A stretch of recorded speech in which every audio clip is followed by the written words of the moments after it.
Untold stories of Ramayanam మనమందరం చూసుంటాం, వినుంటాం, చదివుంటాం. అందులో సీతమ్మ గర్భంగా ఉన్న రామయ్య తనని అడవులకు పంపించేస్తారు. ఈ విషయంలో చాలామంది రామయ్య తప్పు చేశారంటారు. ఇంకొంతమంది లేదు కరెక్ట్ అంటారు. కానీ అలానే జరగాలి అని సీతమ్మ చిన్నప్పుడే శపించబడ్డారు. ఏమైంది? వాల్మీకి ఆశ్రమంలో 2 రామచిలుకలు ఉండేవి.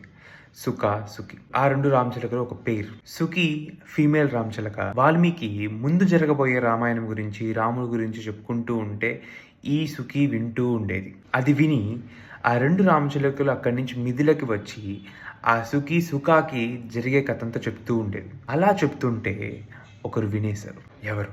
సీతమ్మ వినేశారు. దగ్గరికి వచ్చి నాకు ఇంకా రాముడి గురించి చెప్పు, ముందు జరిగే రామాయణం గురించి చెప్పు అంటే సుఖికి తెలిసినంత వరకు చెప్పింది.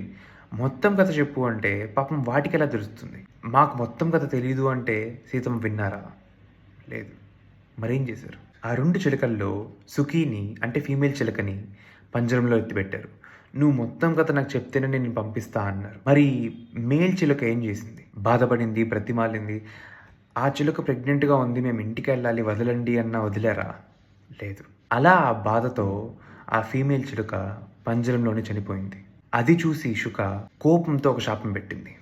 ఏంటది? ఈరోజు ఎలా అయితే ఒక వైఫ్ ప్రెగ్నెంట్లో ఉన్నా వాళ్ళిద్దరిని విడదీశారో, అలానే రేపు మీరు ప్రెగ్నెంట్లో ఉన్నప్పుడు మీ హస్బెండ్ కూడా మిమ్మల్ని దూరం చేసేస్తారని చెప్పి శపించింది. అందుకే సీతమ్మ అలా దూరం అయ్యారని చెప్పి పద్మ పురాణంలో, ఇంకా కొన్ని పుస్తకాల్లో, ఇంకా కొన్ని కథల్లో ఇలా రాశారు. కర్మ ఫలితం. అంత పెద్ద మహానుభావుల్ని వదలలేదు. మామూలు మనుషులం మనమెంత. ఇంకా ఇలాంటివి తెలుసుకోవాలనుకుంటే ప్లీజ్ ఫాలో.